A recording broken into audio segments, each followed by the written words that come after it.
Hi, ನಾನು Sudeep from tech in Kannada. ಗಮನಿಸ್ತಾ ಇದ್ದಾರೆ ಇವತ್ತು ನನ್ನ ಮುಂದೆ ಟ್ರೂಕ್ ಕಂಪನಿಯ ಒಂದು ಟ್ರೂ ವೈರ್ಲೆಸ್ ಇಯರ್ಬಡ್ ಇರುವಂಥದ್ದು ಟ್ರೂಕ್ ಬಡ್ಸ್ ಪ್ರೋ F60 ಅಂತ ಒಂದು ಮಾಡೆಲ್ನ ಹೆಸರು. ಆಯಿತಾ, ಲಿಟ್ರಲಿ ಈ ಒಂದು ಟ್ರೂ ವೈರ್ಲೆಸ್ ಇಯರ್ಬಡ್ ಕೇವಲ ₹1,700 ಲಾಂಚ್ ಆಗಿರುವಂಥದ್ದು. ಈ ಒಂದು ಪ್ರೈಸ್ ರೇಂಜ್ಗೆ ನಾನು ಈ ಒಂದು ಇಯರ್ಬಡ್ಸ್ನ ಕ್ವಾಲಿಟಿಯನ್ನು ಕೇಳಿ ಲಿಟ್ರಲಿ ಶಾಕ್ ಆಯಿತು. ಇಷ್ಟು ಚೆನ್ನಾಗಿರುತ್ತೆ ಅಂತ 100% ಅಂದ್ಕೊಂಡಿರಲಿಲ್ಲ. ಆಯಿತಾ, ಈ ಒಂದು ಬೆಲೆ ಏನಿದೆ ಇದು ಇಂಟ್ರೊಡಕ್ಟರಿ ಆಫರ್. ಆಯಿತಾ, ಒಂದು 2-3 ದಿನ ಆದಮೇಲೆ ಈ ಒಂದು ಪ್ರೈಸ್ ₹2,000 ಆಗುತ್ತೆ. ಸೊ ಕಾದ್ ನೋಡೋಣ ಈ ಒಂದು ಪ್ರೈಸ್ ರೇಂಜ್ಗೆ ಈ ಒಂದು ಟ್ರೂ ವೈರ್ಲೆಸ್ ಇಯರ್ಬಡ್ನ ಪರ್ಚೇಸ್ ಮಾಡ್ಬೋದಾ, ಏನು ಚೆನ್ನಾಗಿದೆ ಏನು ಚೆನ್ನಾಗಿಲ್ಲ ಇರುವ ಕಂಪ್ಲೀಟ್ ಮಾಹಿತಿ ತಿಳಿಸ್ಕೊಡ್ತಾ ಇದ್ದೀನಿ.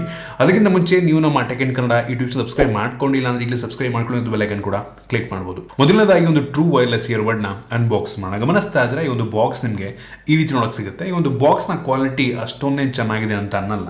ಇದನ್ನ ಓಪನ್ ಮಾಡಿದ್ರೆ ಡೈರೆಕ್ಟ್ ಆಗಿ ಒಂದು ಕೇಸ್ನ ಜೊತೆಗೆ ಸಪರೇಟ್ ಆಗಿ ಒಂದು ಬಡ್ಸನ್ನ ಕೊಟ್ಟಿದ್ದಾರೆ. ಅದನ್ನು ಬಿಟ್ಟರೆ ಒಂದು user manual, quick start guide ಮತ್ತು ವಾರಂಟಿ ಕಾರ್ಡ್ ಜೊತೆಗೆ USB Type-C ಚಾರ್ಜಿಂಗ್ ಕೇಬಲ್ ಇದೆ ಮತ್ತು ಎಕ್ಸ್ಟ್ರಾ ಸಿಲಿಕಾನ್ ಟಿಪ್ಸ್ ಅನ್ನ ಕೊಟ್ಟಿದ್ದಾರೆ. ಅದನ್ನ ಬಿಟ್ಟರೆ ಬೇರೆನೂ ಸಹ ನಿಮಗೆ ಒಂದು ಬಾಕ್ಸ್ ಒಳಗೆ ಸಿಗ್ತಾ ಇಲ್ಲ. ಇನ್ನು ಡೈರೆಕ್ಟ್ ಆಗಿ ಒಂದು ಕೇಸಿಗೆ ಬಂತು ಅಂತ ಅಂದ್ರೆ ಈ ರೀತಿ ನೋಡಕ್ ಸಿಗುತ್ತೆ. ಸಾಲಿಡ್ ಬಿಲ್ಡ್ ಅಂತ ಹೇಳಕ್ ಇಷ್ಟಪಡ್ತೀನಿ. Plastic build but still solid ಆಗಿದೆ. ಸೈಡಲ್ಲಿ ನಿಮಗೆ ಒಂದು ರೀತಿ ರಬ್ಬರಿ ಫಿನಿಶ್ ರೀತಿ ಫೀಲ್ ನ ಕೊಡುತ್ತೆ. ಆದ್ರೆ ಅದು ಕೂಡ ಪ್ಲಾಸ್ಟಿಕ್ನೇ. ಲುಕ್ ಮಾತ್ರ ತುಂಬಾ ಚೆನ್ನಾಗಿದೆ. ಅಂತ ಹೆವಿ ಕಾಂಪ್ಯಾಕ್ಟ್ ಅಂತ ಅನ್ನಲ್ಲ, ಬಟ್ ಸ್ಟಿಲ್ ಜೀನ್ಸ್ ಇಂದ ಒಂದು ಸಣ್ಣ ಜೇಬ್ ಇರುತ್ತಲ್ವ ಅಲ್ಲೂ ಕೂಡ ನಮಗೆ ಇಟ್ಕೊಬಹುದು. ಮತ್ತು ಇದರಲ್ಲಿ ಒಂದು ಡೆಡಿಕೇಟೆಡ್ ಬಟನ್ ಕೊಟ್ಟಿದ್ದಾರೆ ಪೈರ್ ಮಾಡೋದಕ್ಕೆ ಮತ್ತು USB Type-C ಚಾರ್ಜಿಂಗ್ ಪೋರ್ಟ್ ಕೂಡ ಇರುವಂಥದ್ದು ಸೂಪರ್ ವಿಷಯ.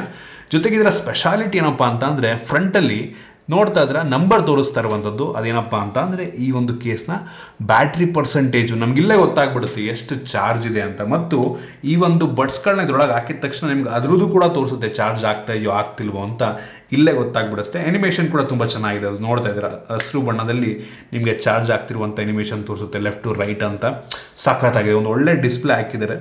ಹೆವಿ ಇಂಪ್ರೆಸಿವ್ ವಿಷಯ. ಈ ಒಂದು ಪ್ರೈಸ್ ಅಂದ್ರೆ ನಂಗೆ ಅನ್ನಿಸ್ತಂಗೆ ಈ ಲೆವೆಲ್ನ ಡಿಸ್ಪ್ಲೇ ಇರುವಂಥ ಬಡ್ಸ್ಗಳು ನಂಗೆ ಅನ್ನಿಸ್ತಂಗೆ ಸಿಗುತ್ತೆ ಅಂತ ಅನ್ಸಲ್ಲ. ಸಖತ್ತಾಗಿದೆ. ನನಗಂತೂ ಹೆವಿ ಇಂಪ್ರೆಸ್ ಮಾಡ್ತು. ಇನ್ನು ಈ ಒಂದು ಬಡ್ಸ್ನ ಕ್ವಾಲಿಟಿ ಬಗ್ಗೆ ಮಾತನಾಡಬೇಕಂತ ಅಂದರೆ ಇದು ಮ್ಯಾಗ್ನೆಟಿಕ್ ಚಾರ್ಜಿಂಗ್ ಡಾಕ್ನ ಮುಖಾಂತರ ಈ ಒಂದು ಕೇಸಲ್ಲೇ ಚಾರ್ಜ್ ಆಗುತ್ತೆ ಮತ್ತು ಇದರ ಕ್ವಾಲಿಟಿ ಕೂಡ ಸಖತ್ತಾಗಿದೆ. ಆಯಿತಾ, ಈ ಒಂದು ಪ್ರೈಸ್ಗೆ ಹೆವಿ ಇಂಪ್ರೆಸ್ ಮಾಡ್ತು. ಪ್ಲಾಸ್ಟಿಕ್ ಬಿಲ್ಡ್ ತುಂಬ ಲೈಟ್ ವೇಟ್ ಇರುವಂಥದ್ದು, ಕಿವಿಗೆ ತುಂಬ ಕಂಫರ್ಟಬಲ್ ಆಗಿ ಕೂತ್ಕೊಳ್ಳುತ್ತೆ. ನಿಮ್ಮ ಕಿವಿಯ ಸೈಜ್ಗೆ ತಕ್ಕಂಗೆ ಬಡ್ಸ್ನ ಚೇಂಜ್ ಮಾಡಿಕೊಂಡ್ರೆ ತುಂಬ ಒಳ್ಳೆಯದು. ಜೊತೆಗೆ ಇದರಲ್ಲಿ ನಿಮಗೆ ಟಚ್ ಸೆನ್ಸಿಟಿವ್ ಬಟನ್ಸ್ ಇರುವಂಥದ್ದು. ಸೊ ಆರಾಮಾಗಿ ಟ್ಯಾಪ್ ಮಾಡಿದ್ರೆ ಪ್ಲೇ ಪಾಸ್ ಆ ರೀತಿ ಮಾಡ್ಬೋದು. ಮತ್ತು ಇದರಲ್ಲಿ ಒಂದರಲ್ಲಿ 2 ಮೈಕ್ರೋಫೋನ್ ಇರುವಂಥದ್ದು. ಟೋಟಲ್ 2-4 ಮೈಕ್ರೋಫೋನ್ ನಿಮಗೆ ಸಿಗ್ತಾ ಇರುವಂಥದ್ದು. ಏನಕ್ಕೆ ಅಂತ ಅಂದರೆ ಇದರಲ್ಲಿ ಆ್ಯಕ್ಟಿವ್ ನಾಯ್ಸ್ ಕ್ಯಾನ್ಸಲೇಷನ್ ಇರುವಂಥದ್ದು. ₹1,700 ನಂಗೆ ಅನ್ನಿಸ್ತಂಗೆ ಯಾರು ಕೂಡ ಆ್ಯಕ್ಟಿವ್ ನಾಯ್ಸ್ ಕ್ಯಾನ್ಸಲೇಷನ್ನ ಕೊಡಲ್ಲ. ಆ ಒಂದು ಆ್ಯಕ್ಟಿವ್ ನಾಯ್ಸ್ ಕ್ಯಾನ್ಸಲೇಷನ್ ಹೆಂಗಿದೆ ಅಂತ ಅದ್ರ ಬಗ್ಗೆ ಆಮೇಲೆ ಕೊನೆಗೆ ತಿಳಿಸ್ಕೊಡ್ತೀನಿ. ಬಟ್ ಸ್ಟಿಲ್ ಆ ಒಂದು ಫೀಚರ್ ಕೊಟ್ಟಿದ್ದಾರಲ್ವಾ ಅದೇ ನನಗೆ ಕ್ರೇಜಿ ಅಂತ ಅನ್ನಿಸ್ತು. ಓವರ್ ಆಲ್ ಡಿಸೈನ್ ಮತ್ತು ಬಿಲ್ಡ್ ಕ್ವಾಲಿಟಿ ನಂಗೆ ಅನ್ನಿಸ್ತಂಗೆ ಈ ಬೆಲೆಗೆ ತುಂಬ ಚೆನ್ನಾಗಿದೆ. ಜೊತೆಗೆ IP-X4 ವಾಟರ್ ರೆಸಿಸ್ಟೆಂಟ್ ರೇಟಿಂಗನ್ನು ಕೂಡ ಹೊಂದಿರುವಂಥದ್ದು. ಆರಾಮಾಗಿ ನೀವು ಕಿವಿಗೆ ಹಾಕೊಂಡು ವರ್ಕೌಟ್ ಕೂಡ ಮಾಡ್ಬೋದು. ಕಿವಿಗೆ ಕಂಫರ್ಟಬಲ್ ಓಡ್ತಾ ಇದ್ದೀರಿ ಅಂದರೆ ಕಂಫರ್ಟಬಲ್ ಆಗಿ ಕೂಡ ಕೂತ್ಕೊಳ್ಳುತ್ತೆ. ಸೊ ಓವರ್ ಆಲ್ ಡಿಸೈನ್ ಮತ್ತು ಬಿಲ್ಡ್ ಕ್ವಾಲಿಟಿ ಬೆಲೆಗೆ ಚೆನ್ನಾಗಿದೆ ಅಂತ ಅನ್ನಿಸ್ತು. ಇನ್ನು ಬೇಸಿಕ್ ಸ್ಪೆಸಿಫಿಕೇಶನ್ ಬಗ್ಗೆ ಮಾತನಾಡಬೇಕಂತ ಅಂದರೆ ಈ ಒಂದು ಇಯರ್ಬಡ್ಸಲ್ಲಿ ನಿಮಗೆ ಬ್ಲೂಟೂತ್ 5.2 ಇರುವಂಥದ್ದು ಒಂದು ಒಳ್ಳೆ ವಿಷಯ. ಸುಮಾರು ಒಂದು 10 ಮೀಟರ್ ದೂರ ಇದ್ರೂ ಕೂಡ ಆರಾಮಾಗಿ ಕನೆಕ್ಟ್ ಆಗುತ್ತೆ. ಜೊತೆಗೆ ಈ ಒಂದು ಬಡ್ಸಲ್ಲಿ ಗೇಮ್ ಮೋಡ್ ಕೂಡ ಇರುವಂಥದ್ದು. ಆಯಿತಾ, ಸೊ ಕ್ರೇಜಿ ವಿಷಯ. ಕೇವಲ 50 ಮಿಲಿ ಸೆಕೆಂಡ್ನ ಅಲ್ಟ್ರಾ ಲೋ ಲೇಟೆನ್ಸಿಯನ್ನು ಹೊಂದಿರುವಂಥದ್ದು. ಸೊ ಸೂಪರ್ ವಿಷಯ ಅಂತೀನಿ. ಆಯಿತಾ, ಸೊ ನೀವೇನಾದರೂ ಕಾಂಪಿಟೇಟಿವ್ ಗೇಮ್ ಆಡಬೇಕಾದ್ರೆ ಆ ಒಂದು ಗನ್ ಶಾಟ್ಗೂ ಅಥವಾ ಹೆಜ್ಜೆ ಸೌಂಡ್ಗೂ ನಿಮ್ಮ ಕಿವಿ ಕೇಳೋದಕ್ಕೂ ಅಂಥ ಡಿಫ್ರೆನ್ಸ್ ಇರಲ್ಲ. ಸೊ ಸೂಪರ್ ವಿಷಯ ಅಂತೀನಿ. ಆಯಿತಾ, 50 ಮಿಲಿ ಸೆಕೆಂಡ್ ಅಂತ ಅಂದರೆ ಒಂದು ಪ್ರೈಸ್ ರೇಂಜ್ಗೆ ಕ್ರೇಜಿ ಇಂಪ್ರೆಸಿವ್ ವಿಷಯ ಅಂತಲೇ ಅನ್ಬೋದು. ಇನ್ನು ಈ ಒಂದು ಇಯರ್ಬಡ್ಸಲ್ಲಿ ನಿಮಗೆ 12.4 mm ಡೈನಮಿಕ್ ಡ್ರೈವ್ಸ್ ಇರುವಂಥದ್ದು. ತುಂಬ ದೊಡ್ಡ ಡ್ರೈವ್ ಆಗಿರೋದ್ರಿಂದ ಆಬ್ವಿಯಸ್ಲಿ ಬೇಸ್ ಸಖತ್ತಾಗಿರುತ್ತೆ. ಅದ್ರ ಬಗ್ಗೆ ಆಮೇಲೆ ಮಾತನಾಡ್ತೀನಿ. ಇನ್ನು ಆ್ಯಕ್ಟಿವ್ ನಾಯ್ಸ್ ಕ್ಯಾನ್ಸಲೇಷನ್ ಬಗ್ಗೆ ಮಾತನಾಡಬೇಕಂತ ಅಂದರೆ ನೀವು ಕಿವಿಗೆ ಹಾಕೊಂಡಿರ್ಬೇಕಾದ್ರೆ ಯಾವುದಾದ್ರೂ ಒಂದು ಸೈಡಿಂದ ನೀವು ಲಾಂಗ್ ಪ್ರೆಸ್ ಮಾಡಿದ್ರೆ ಸಾಕು ಆ ಒಂದು ಆ್ಯಕ್ಟಿವ್ ನಾಯ್ಸ್ ಕ್ಯಾನ್ಸಲೇಷನ್ ಮತ್ತು ಆ್ಯಂಬಿಯೆಂಟ್ ಸೌಂಡ್ ಆನ್ ಆಗುತ್ತೆ. ಆಯಿತಾ, ಸೊ ಆ್ಯಕ್ಟಿವ್ ನಾಯ್ಸ್ ಕ್ಯಾನ್ಸಲೇಷನ್ ಅಂತ ಕ್ರೇಜಿ ಸಖತ್ತಾಗಿದೆ ಅಂತ ಅನ್ನಲ್ಲ, ಬಟ್ ನಿಮಗೆ ಫೀಲ್ ಆಗುತ್ತೆ. ಆಯಿತಾ, ಫೀಲ್ ಆಗುತ್ತೆ. 30 dBಗಿಂತ ಅಪ್ ಟು 30 dB ನಾಯ್ಸ್ ಕ್ಯಾನ್ಸಲೇಷನ್ನ ಮಾಡುತ್ತೆ. ಸೊ ನಾನು ಒನ್ ಆಫ್ ದ ಬೆಸ್ಟ್ ಅಂತ ಅನ್ನಲ್ಲ ಒಂದು ಬೆಲೆಗೆ. ಯೂಶಲಿ ಈ ಪ್ರೈಸಲ್ಲಿ ಯಾರು ಕೂಡ ಆ್ಯಕ್ಟಿವ್ ನಾಯ್ಸ್ ಕ್ಯಾನ್ಸಲೇಷನ್ ಕೊಡೋದೇ ಇಲ್ಲ, ಬಟ್ ಇವ್ರು ಕೊಟ್ಟಿದ್ದಾರೆ. ಅದು ಅಂಥ ಹೆವಿ ಇಂಪ್ರೆಸಿವ್ ಅನ್ನಲ್ಲ.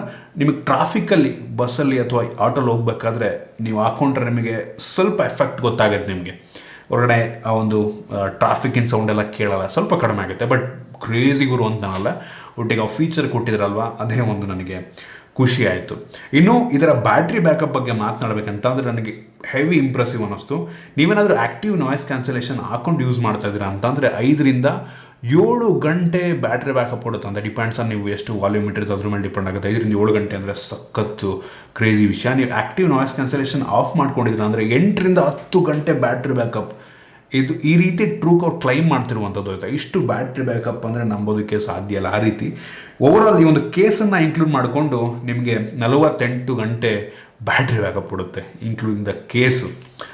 ಅದು ಆ್ಯಕ್ಟಿವ್ ನಾಯ್ಸ್ ಕ್ಯಾನ್ಸಲೇಷನ್ ಆಫ್ ಮಾಡ್ಕೊಂಡಿದ್ರೆ 48 ಗಂಟೆ ಅಂದರೆ ಕ್ರೇಜಿ ವಿಷಯ ಅಂತ ಹೇಳಕ್ಕೆ ಇಷ್ಟಪಡ್ತೀನಿ. ಸೊ ಬ್ಯಾಟ್ರಿ ಬ್ಯಾಕಪ್ ಅಂತೂ ಹೆವಿ ಇಂಪ್ರೆಸ್ ಮಾಡ್ತು. ಇನ್ನು ಕಾಲ್ ಕ್ಲಾರಿಟಿ ಕೂಡ ತುಂಬ ಚೆನ್ನಾಗಿದೆ. ನೀವು ಕಾಲ್ ಮಾಡಿದಾಗಲೂ ಕೂಡ ಆ ಒಂದು ಎನ್ವಿರಾನ್ಮೆಂಟಲ್ ನಾಯ್ಸ್ ಕ್ಯಾನ್ಸಲೇಷನ್ನ ಮಾಡುತ್ತೆ. ಸೊ ಸೂಪರ್ ವಿಷಯ. ನೀವು ಟ್ರಾಫಿಕಲ್ಲಿ ಹೋಗ್ಬೇಕಾದ್ರೆ ಈ ಒಂದು ಏನು ಟ್ರಾಫಿಕ್ ಸೌಂಡ್ ಇರುತ್ತೆ ಅದು ಅವ್ರಿಗೆ ಕೇಳಲ್ಲ. ಸೊ ಒಂದು ಒಳ್ಳೆಯ ವಿಷಯ ಅಂತ ಹೇಳಕ್ಕೆ ಇಷ್ಟಪಡ್ತೀನಿ. ಇನ್ನು ಡೈರೆಕ್ಟಾಗಿ ಸೌಂಡ್ ಕ್ಲಾರಿಟಿ ಮತ್ತು ಬೇಸ್ ಬಗ್ಗೆ ಮಾತನಾಡಬೇಕಂತ ಅಂದರೆ ಎಷ್ಟು ಚೆನ್ನಾಗಿರುತ್ತೆ ಅಂತ ನಿಜವಾಗ್ಲೂ ಎಕ್ಸ್ಪೆಕ್ಟ್ ಮಾಡಿರಲಿಲ್ಲ ಆಯಿತಾ. ಸಖತ್ ಕ್ಲಾರಿಟಿಯನ್ನು ಹೊಂದಿರುವಂಥದ್ದು, ಬೇಸ್ ಕೂಡ ಅಷ್ಟೇ ಚೆನ್ನಾಗಿದೆ. ನೀವು ಡಿಫ್ರೆನ್ಷಿಯೇಟ್ ಮಾಡ್ಬೋದು ಒಂದು ವೋಕಲ್ಗೂ ಮ್ಯೂಸಿಕ್ಗೂ. ಆ ಒಂದು ಕ್ಲಾರಿಟಿ ಅಲ್ಲೇ ಗೊತ್ತಾಗ್ಬಿಡುತ್ತೆ ನಿಮಗೆ. ಐಸು ಮಿಡ್ಸ್ ನಿಮ್ಗೆ ಅಲ್ಲೇ ಕ್ಲಾರಿಟಿ ಗೊತ್ತಾಗ್ಬಿಡುತ್ತೆ ನೀವು ಹಾಕೊಂಡ ತಕ್ಷಣ ಎಷ್ಟು ಕ್ರಿಸ್ಪಾಗಿ ಕೇಳುತ್ತೆ ಅಂತ. ಬೇಸ್ ಕೂಡ ಅಷ್ಟೇ ಸಖತ್ತಾಗಿ ಕಿವಿಗೆ ಕಿತ್ತೋಗೋ ಥರ ಕೇಳಲ್ಲ, ಬಟ್ ನಮಗೆ ಅವಶ್ಯಕತೆ ಇರೋಷ್ಟು ಬೇಸ್ ಕೇಳುತ್ತೆ. ಸೊ ನಂಗೆ ಹೆವಿ ಇಂಪ್ರೆಸ್ ಮಾಡ್ತೀವಿ. ಇಷ್ಟೊಂದು ಚೆನ್ನಾಗಿರುತ್ತೆ ಅಂತ ಅನ್ಕೊಡ್ಲಿ. ಒಂದು ಬೆಲೆಗೆ ನೀವು ಆರಾಮಾಗಿ ಇದನ್ನು ಪರ್ಚೇಸ್ ಮಾಡ್ಬೋದು. ಒಂದು ಒಳ್ಳೆ ಕ್ಲಾರಿಟಿಯನ್ನು ಹೊಂದಿರುವಂಥ ಬಡ್ಸ್ ಅಂತ ಅನ್ನಿಸ್ತದೆ. ನಂಗೆ ಏನು ಕೂಡ ಇದುವರೆಗೂ ಪ್ರಾಬ್ಲಮ್ ಅಂತ ಏನೋ ಇಶ್ಯೂ ನಾನೇನು ಫೇಸ್ ಮಾಡಿಲ್ಲ. ಕನೆಕ್ಟಿವಿಟಿ ತುಂಬ ಚೆನ್ನಾಗಿ ಪಟ್ಟಂತ ಕನೆಕ್ಟ್ ಆಗಿಬಿಡುತ್ತೆ. ರೇಂಜ್ ಕೂಡ ಒಂದು ಲೆವೆಲ್ ಚೆನ್ನಾಗಿದೆ. ಸೊ ಹೆವಿ ಇಂಪ್ರೆಸ್ ಮಾಡ್ತು. ಆ್ಯಕ್ಟಿವ್ ನಾಯ್ಸ್ ಕ್ಯಾನ್ಸಲೇಷನ್ ಅಷ್ಟೊಂದು ಚೆನ್ನಾಗಿಲ್ಲ ಅಂದರೂ ಕೂಡ ಈ ಬೆಲೆಗೆ ಆ ಒಂದು ಫೀಚರ್ ಕೊಟ್ಟಿದ್ರಲ್ವ ಅದೇ ನನಗೆ ಇಷ್ಟ ಆಯಿತು. Hybrid active noise cancellation. So ನನಗೆ ಇಷ್ಟ ಆಯಿತು. ನೋಡಿ, ಒಂದು ಒಳ್ಳೆ ಆಪ್ಷನ್. ನೀವು ಪರ್ಚೇಸ್ ಮಾಡಬೇಕು ಅಂತ ಡಿಸ್ಕ್ರಿಪ್ಷನ್ ಲಿಂಕ್ ಕೊಡ್ತೀನಿ. ಸೊ ನನಗೇನೋ ಇಷ್ಟ ಆಯಿತು ಒಟ್ಟಿಗೆ.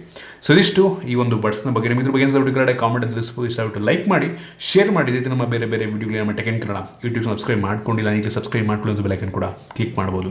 ಸಿಗೋಣ ಮುಂದೆ.